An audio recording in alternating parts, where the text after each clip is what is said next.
Sir junior NTR గారిని check పెట్టేందుకు నందమూరి సుహాసిని గారిని రంగంలోకి దించబోతున్నారు చంద్రబాబు నాయుడు గారు అని అంటున్నారు సార్. అంటే రాజ్యసభ సభ్యురాలుగా సుహాసిని గారిని పంపిస్తే నందమూరి కుటుంబంలో హరికృష్ణ గారి ఫ్యామిలీకి ఇంపార్టెన్స్ ఇచ్చినట్టుంటుంది. అప్పుడు ఎన్టీఆర్ గారి వైపు నుంచి ఎటువంటి ఇబ్బంది ఉండదన్నట్టుగా ఆయన డిసిజన్ తీసుకున్నట్టుగా తెలుస్తుంది. మరి దీన్ని ఏ విధంగా చూస్తారంటారు సార్ మీరు? ఇప్పుడైతే మామూలుగా మనకు తెలుసు వైసీపీ నుంచి ఇద్దరు రాజ్యసభ సభ్యులు రాజీనామా చేశారు. మోపిదేవి హ్మ్. వెంకటరమణ, పేద మస్తానరావు.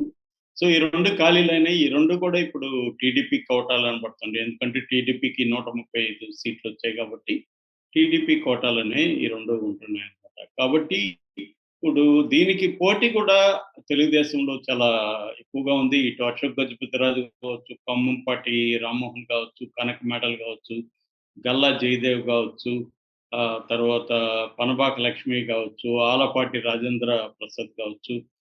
వీళ్ళందరూ కూడా దీనికి పోటీ పడుతున్నట్టుగా తెలుస్తుంది. కానీ చంద్రబాబు వ్యూహం వేరే రకంగా ఉంది.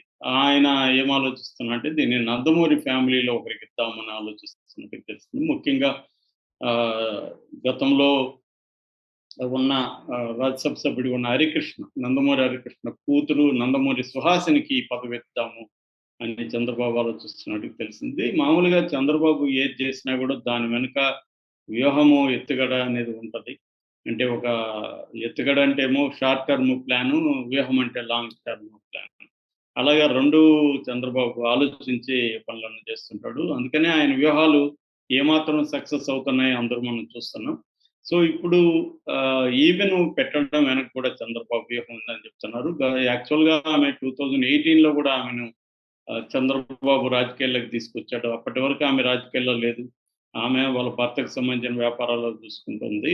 యాక్చువల్‌గా ఆమె కూడా ఉస్మానియా యూనివర్సిటీలో పెండెకంటి లా కాలేజీలో ఎప్పుడో 1999లోనే లా చదివింది. ఎల్ఎల్‌బీ చదివిందామె. ఆ తర్వాత ఆమె హౌస్ వైఫ్‌గా ఉంటూ తన భర్తకు సంబంధించిన వ్యాపారాల్లో హెల్ప్ చేస్తూ ఉంటుందని చెప్తున్నారు. వాళ్ళ అబ్బాయికి కూడా ఆ మధ్య హర్ష అనే కొడుకు కూడా పెళ్ళైంది.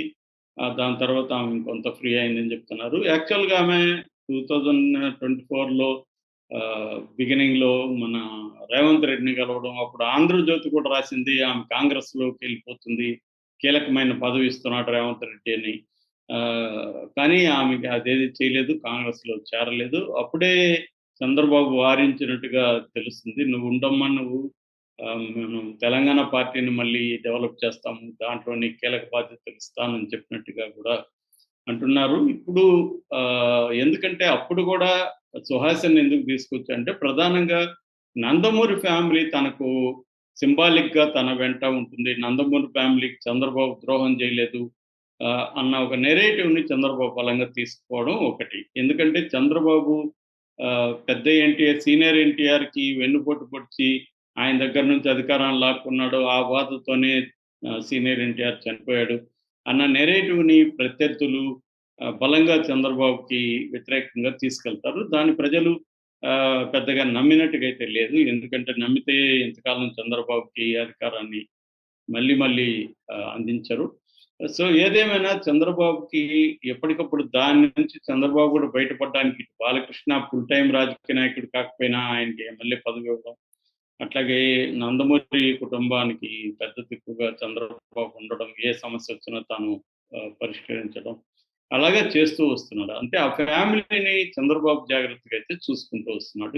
ఈ కాంటెక్స్ట్‌లో సుహాసిని 2018లో కూకట్పల్లి నుంచి చంద్రబాబు పోటీ చేయించాడు. అప్పుడు కూడా ప్రధానంగా ఆయనకి ఒకటొచ్చి నందమూరి ఫ్యామిలీ తన వెంట ఉంచుకోవడం, నందమూరి ఫ్యామిలీకి సముచిత స్థానాన్ని నేను కల్పిస్తున్నానని చెప్పుకోవడం.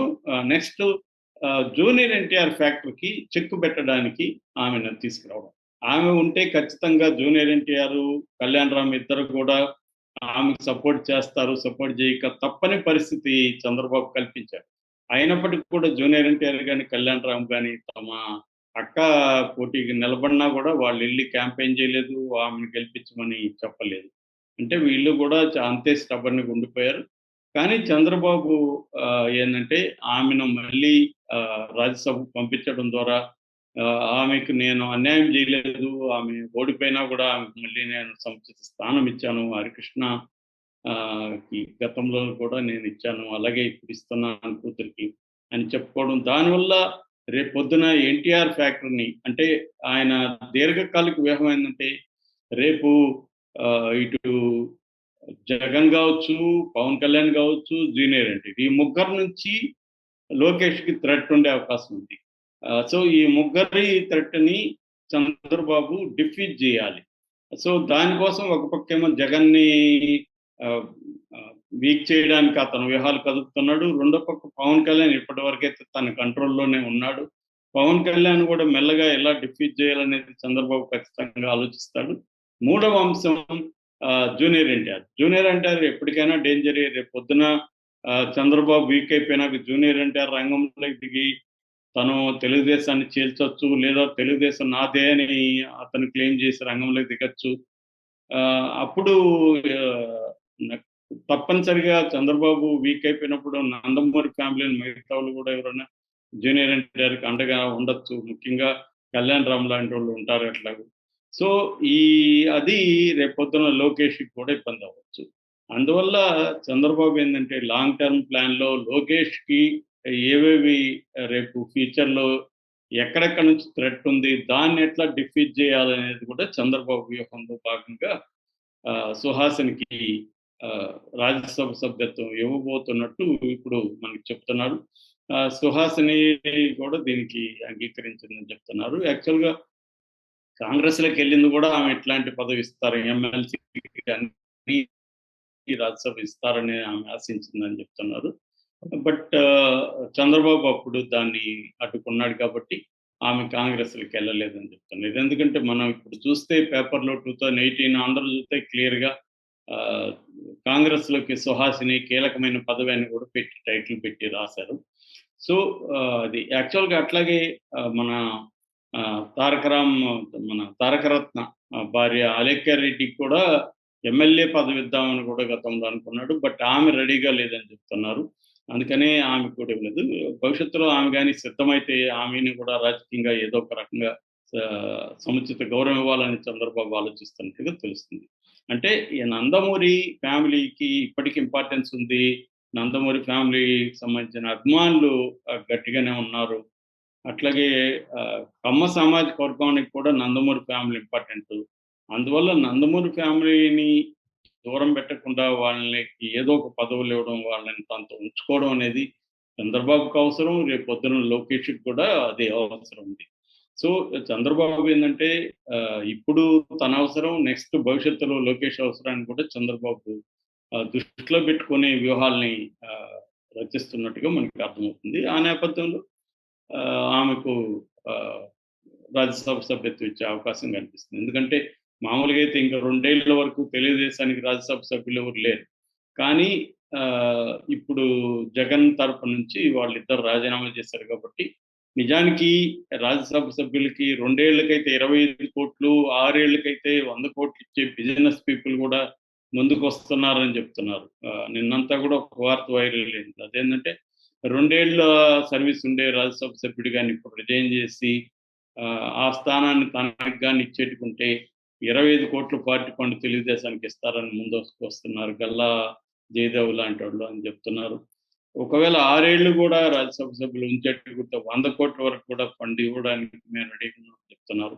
సో, ఈ కాంటెక్స్ట్‌లో చంద్రబాబు ఫండ్ కోసం, ఇంకో దాని కోసం వాళ్ళకి ఇవ్వకుండా తన వ్యూహాలకు అనుకూలంగా తను వెళ్తున్నట్టుగా చెప్తున్నారు. ఎందుకంటే చంద్రబాబు డబ్బుల కేవలం డబ్బులే చోటు తనకి అన్నిటికంటే ఇంపార్టెంటు తను ఈ 5 ఏళ్ళు ఎలాగో పదవిలో ఉంటాడు. దాని తర్వాత కూడా తెలుగుదేశం రావడం, తన తర్వాత లోకేష్ ముఖ్యమంత్రిగా అవ్వడానికి ఇప్పటి నుంచి ఎటువంటి ముందస్తు ప్రణాళికలు ఎలా సిద్ధం చేసుకోవాలి, ఎక్కడెక్కడ ఇబ్బందులున్నాయి, ఆ ఇబ్బందుల్ని ఎలా అవాయిడ్ చేయాలి, ఎక్కడ ప్రమాదాలున్నాయో ఆ ప్రమాదాలను ఎలా డిఫీట్ చేయాలి, ఇవన్నీ చంద్రబాబు ఒక ప్లాన్ ప్రకారం వెళ్తున్నాడు. అందుకని నేను వ్యూహం ఎత్తుగడని. మామూలుగా విప్లవ ఉద్యమంలో వ్యూహం ఎత్తుగడలంటారు వాటిని.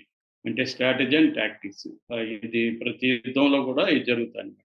అంటే ఒక పర్టిక్యులర్ లాంగ్ పీరియడ్‌కి వ్యూహం